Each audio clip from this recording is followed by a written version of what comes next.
What's up to everybody out there? Welcome to another edition of the Roundtable Talk, and I'm your host C Money.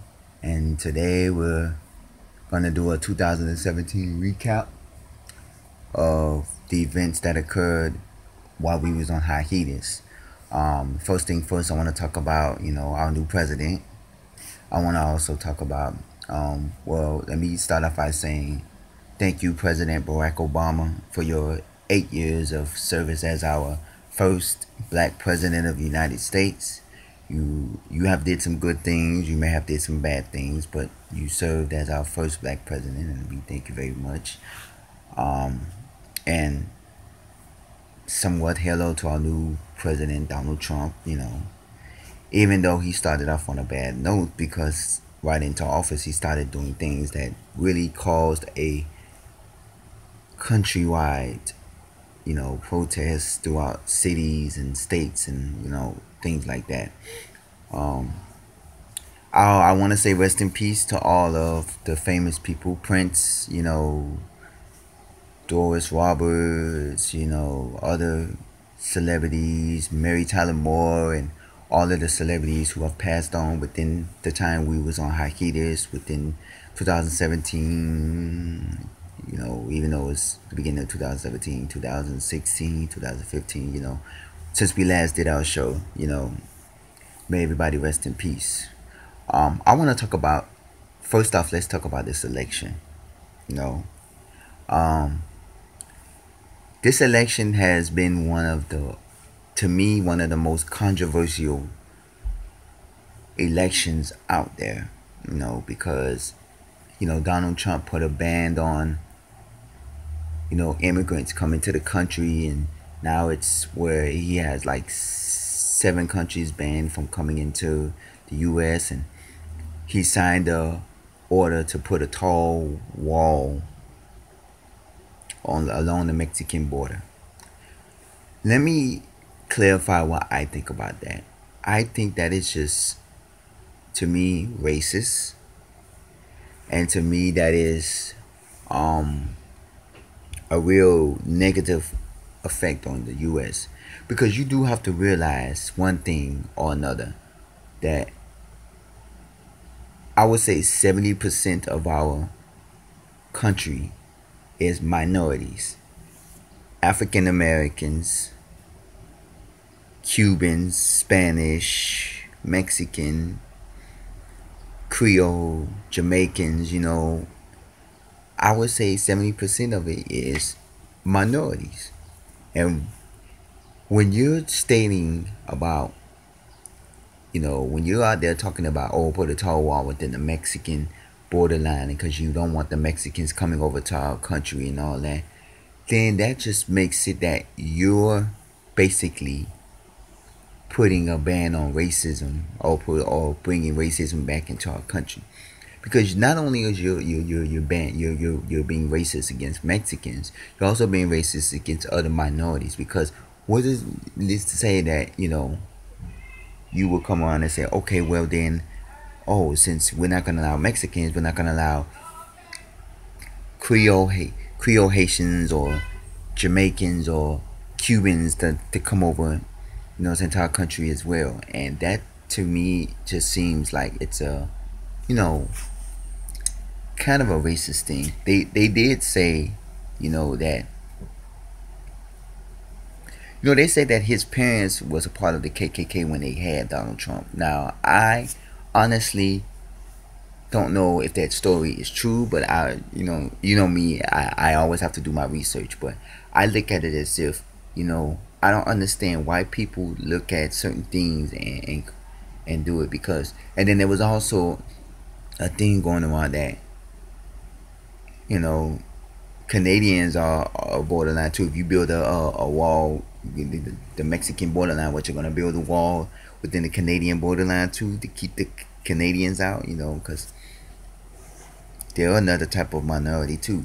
So it's a lot of things plummeted around that, and my way is that I feel it's a bad idea to do it, because basically what you're doing is you're putting out what you feel about the Mexicans, and they're part of the minority, the 70% of minorities. And next thing you know, and you're already trying to get rid of the black people because you're trying to end Obamacare, because you trying to get it where you want to appeal Obamacare. You have to realize Obamacare saved a lot of people's lives because the economy was real messed up with Bush. A lot of people lost their jobs. A lot of people was out of work. You know, Even if they worked, they couldn't afford health care. You know, they had to, like they say, when you get sick or when you get a cold, you gotta ride it out. But with Obamacare, it actually helped. Now, Obamacare, let me rephrase about Obamacare. Obamacare was okay to an extent because it did help certain people, but Obamacare was also kind of stiffy too because most people I have told me by them trying to apply for Obamacare, it really didn't work because Obamacare was still expensive. Like, I've had a person told me that Obamacare wanted them to pay like 100 and something a month. I'm like, 100 and something. I've seen commercials where people pay 60, $70, less than $100 for Obamacare a month, and then here you are, you know, telling people, oh, you have to pay 100 and some a month and all that. But that's not what Obamacare is about. Obamacare was supposed to be low income health care insurance for you. Now, I don't know if it's because of where you live or your location or where you're from or anything of that nature, but I feel basically you shouldn't have to be paying for health care for 100 and some dollars. Then that means you might well just get regular Humana or AvMed or anything of that nature, or stuff like that, and pay their health care if you're gonna pay 100 and something for some health care out of Obamacare. But Donald Trump is trying to appeal Obamacare and get something different. I guess he don't want Obamacare since Obama is not in office anymore. But I honestly believe that he don't want people to have affordable health care. Now I look at it as this. You know, you're changing America to where you want it to be changed, not the way America wanted to be changed. You know, Nobody said they wanted a wall. And then now the wall is even worse because you're making the taxpayers pay for it. You got on news saying that the Mexican is going to pay for the wall. But then the president of Mexico said, I'm not paying for no wall. And the former president, said Mexico will not be paying for a wall. So in the first beginning, our taxpayers' money is going to pay for a wall that we don't need. When we need health care, better schools, better jobs, the money that you're doing to build that wall could go to education, should go to college funds, should go to crime and violence fund to help kids get off the street, to get into school and get a book and get an education. But no, you want to build a wall to keep the Mexicans out. We have more problems in our U.S. than we do worrying about some Mexican coming across the border. Remember, when the Mexicans come over, they're not trying to traumatize us, or you making it seem like it's a terrorist attack if a Mexican come over to our country. No, they're trying to better themselves in life. Remember, when the Cubans used to come over here, and some still do, but when the Cubans used to come over here, they used to hate, because, rest in peace, Fidel Castro, by the way. They didn't like Fidel Castro in his in his dictating country. So they came over here for a better life. They wasn't trying to terrorize our country. They wasn't trying to, bash us or kill us, They just wanted to come in for a better life. I know 9/11 shook a lot of people because of, it brought a lot of terrorists watching to our country, and now we have to watch everybody who comes into our country. But you have to realize, we as an American shouldn't have to pay our tax money for something that's not going to go towards us.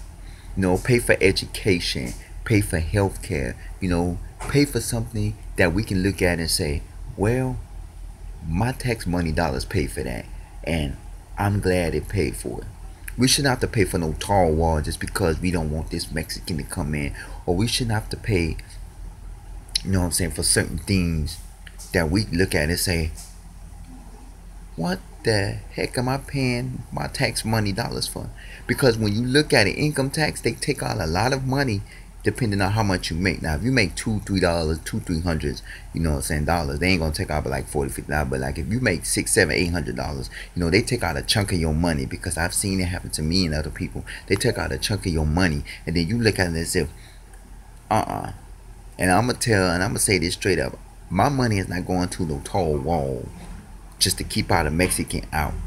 My money need to go to helping this little boy get an education, or this little girl get an education, helping this child get off the street from all these crime and gun violence and all of that. Because I've been seeing lately how a lot of kids been killing themselves, and you know what I'm saying, a lot of these kids have been doing wrong because they've been living troubled lives. You know, some of these kids are homeless, or they come from, you know what I'm saying, violent families where, you know, or they come from, you know what I'm saying, battered lives. Where I seen one thing, I don't know if all of you have ever seen, where this girl hung herself, you know, because she was living you know what I'm saying, a bad life, you know, from being raped and molested and all this other stuff, you know. And I look at it as if this is where our money should be going to: programs to help kids get into safe programs.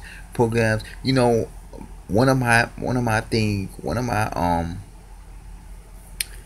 dreams, or one of my, you know what I'm saying, plans, was to open up, and y'all may not approve and y'all may not, is two houses, you know, a regular house and a gay house.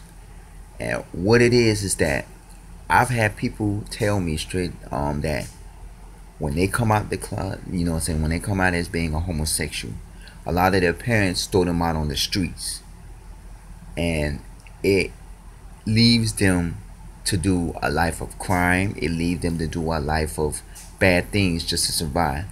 And what I want is a house where, if you're like underage, or if you're, even if you're 18 or 19, and you're somebody that's trying to get, or you know, you get kicked out of, oh, you're gay, get out of my house, because you know there are a lot of people that don't like homosexuality. You know, you get kicked out, and you like, oh yeah, you're gay, get out. I want it where, okay, you can come into my house, stay for a couple of weeks, you know, find you a job, get yourself back together. We have counseling service, not only for the gays, but a house for the straight people as well too. You know, where you're not doing right, or you're in a troubled house where the daddy beats the mom, or you know what I'm saying, the daddy, you know what I'm saying, or you living in a place where the family pimps you out, as you know, stuff. Come live for a couple of days, call DCF, you know, tell them, hey, we got a child over here that's such and such, you know, we had to bring them out of the house, you know, stuff like that. You know, that's where I want my money to go to, you know, stuff like that. You know, you don't see too many houses out there where people are helping young people, you know what I'm saying, even a house for battered women, you know, not the government services or whatever, but a place where you can locally go and say, okay, this is where I need to go to get myself situated. That's where I want my money to go to, not to build some tall wall, not to do some other stuff to try to keep people out of our country. We're trying to better our economy and our America and our communities, not by pushing it away. We're going to take a quick break. We're going to come back. We're going to talk more, and we're going to get into some other topics and discussions. This is the Round Table Talk, and I'm your host, C Money. Take care.